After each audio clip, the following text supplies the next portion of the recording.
okay, I'm late to the party and I am well aware of it, but I just got done watching The Tinder Swindler, which is the newest Netflix documentary about a gross, slimy dating app scammer. I just got done watching it and I'm gonna give you some of my spoiler-free thoughts to help you decide if this is the movie for you. But first, you gotta pay your dues and subscribe to my channel. I mean, obviously you like shows and movies if you're here, so you may as well just subscribe, right? Now let's go ahead and get started with the good. And right out of the gate, this is such an interesting story. You have these single ladies who are just trying to find the man of their dreams to spend their lives with. But in comes Mr. Douchey Scammer Pants to make them feel pampered and loved, only to soon destroy their entire lives. I don't want to give too much away, but even though it might sound like a really simplistic story, this dude's scams go deeper than you could ever imagine. With that, I thought the way the directors decided to tell this story was very well thought out and pieced together. Unlike Inventing Anna, which is another show on Netflix about a scammer, this documentary is very easy to follow, the timeline is well laid out,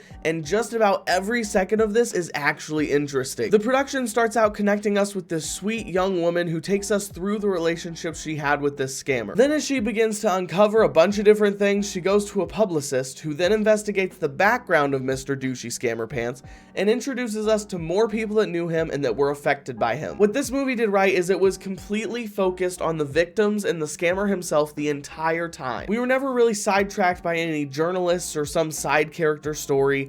The focus was always on the direct situation at hand. For my last good point on this documentary, I thought that everybody being interviewed did a very good job. Since most of these people are likely not used to being in front of a camera, I was very impressed by how comfortable they seemed and how well they communicated their story. I don't know how much of that is on the crew for setting them up successfully, or production for putting the pieces together well, or just on the interviewees themselves, but it worked out incredibly. And hey, if you were to like this video, I'd view you incredibly as well. With all that being said, let's move on to the mixed. The only thing I really have mixed feelings about is the repetitiveness of the stories in this documentary. This dude did the literal same thing multiple times to numerous different people, and that's just a part of the story. You obviously have to show what he's done to these women in order for the production to work, so having this in here is non-negotiable. And while I completely understand that, it was still repetitive, so it has to go under mixed. But with that, let's move on to the bad. And again, I only have one thing for this category, and it's one very simple but very distinct feature. It's the title. Come on, The Tinder Swindler?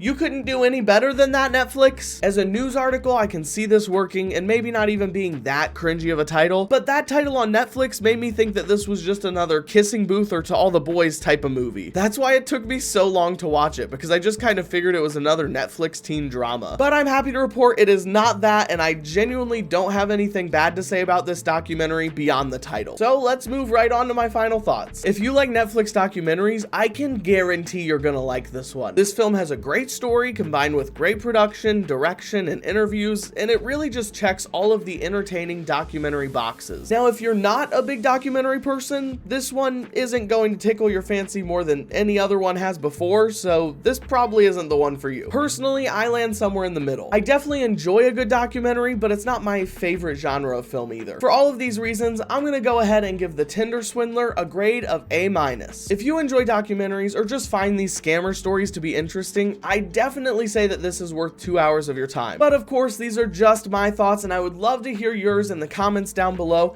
Have you seen it yet, or do you plan on checking it out? Make sure to subscribe for more content like this, and I'll catch you in the next one. Ciao.